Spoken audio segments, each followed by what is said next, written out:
ജപ്പാനിലെ ബിഗ് ഐലൻഡിലുള്ള കിലോവിയ അഗ്നിപർവ്വതത്തിൽ നിന്ന് ഭീമൻ പെരുമ്പാമ്പ് കണക്കെ ലാവ ഒഴുകുകയാണ്. ചുറ്റുമുള്ളതിനെയെല്ലാം ചാമ്പലാക്കി, യാതൊന്നും അവശേഷിപ്പിക്കാതെ.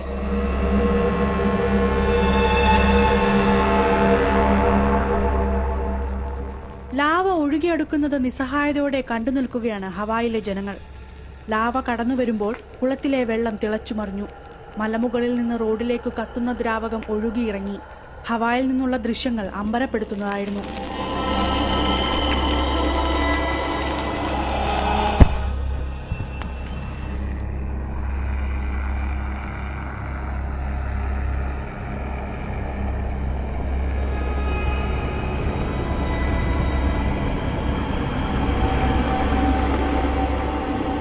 കത്തിജ്വലിച്ചു മുന്നേറിയ ലാവ സെമിത്തേരിയുടെ ഒരു ഭാഗവും താൽക്കാലിക ഷെഡുകളും തകർത്തു മുന്നേറി.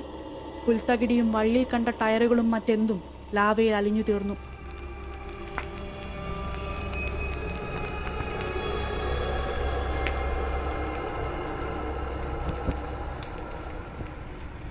കിലോവിയയുടെ താഴ്വാരത്തുള്ളവർ മാസങ്ങളായി ലാവയുടെ വരവ് നോക്കിയിരിക്കുകയായിരുന്നു. ഒടുവിൽ വാടകയ്ക്ക് താമസിച്ചിരുന്ന ഈ വീട് കത്തിയമരുന്നത് ഒരു കുടുംബം നിസ്സഹായരായി കണ്ടുനിന്നു.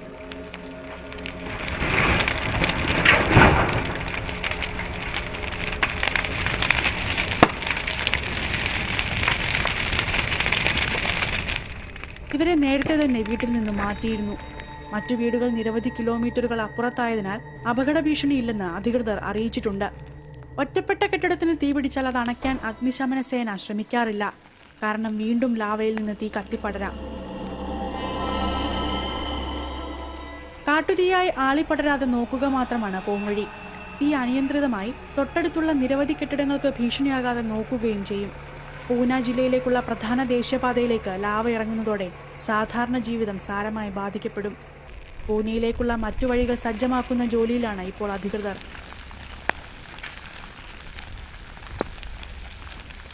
അഗ്നിപർവ്വതം പൊട്ടി 3 ഭാഗത്തു നിന്നാണ് ലാവ ഒഴുകി വരുന്നത്. ഇതിലൊരെണ്ണം ഗ്രാമീണ പാതയിലേക്കും ഒഴുകിയെത്തിയിട്ടുണ്ട്. പഹോവ എന്ന ഗ്രാമത്തെ പൂർണ്ണമായും ലാവ നശിപ്പിച്ചേക്കുമെന്ന ആശങ്ക ശക്തമാണ്. 1000-ലധികം ആളുകൾ താമസിക്കുന്ന ഗ്രാമമാണ് പഹോവ. എല്ലാ വീട്ടിലും കയറിയിറങ്ങി വീടൊഴിയാനുള്ള നിർദ്ദേശം നൽകി വരികയാണ് അധികൃതർ. ലാവയിൽ കത്തി അമരുന്നത് മാത്രമല്ല ഭീഷണി. ലാവയിൽ നിന്നുള്ള പുകയും വാതകങ്ങളും നിരവധി ആരോഗ്യ പ്രശ്നങ്ങൾക്ക് കാരണമാകാമെന്നാണ് മുന്നറിയിപ്പ്. അതിനിടെയാണ് മറ്റൊരു വാർത്ത പുറത്തുവന്നത്. ജപ്പാനിലെ ഓൺടക് അഗ്നിപർവ്വതം പൊട്ടിത്തെറിച്ചപ്പോൾ കൊല്ലപ്പെട്ടവരിൽ ഭൂരിഭാഗവും സെൽഫി എടുക്കാൻ ശ്രമിക്കുന്നതിനിടെയാണ് അപകടത്തിൽപ്പെട്ടതത്രേ.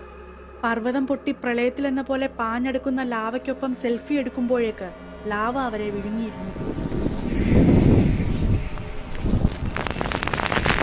ഇവിടെ നിന്ന് കണ്ടെത്തിയ ജഡങ്ങളിൽ പകുതിയിലധികവും കയ്യിൽ സ്മാർട്ട് ഫോണുകൾ മുറുക്ക പിടിച്ച രീതിയിലായിരുന്നു.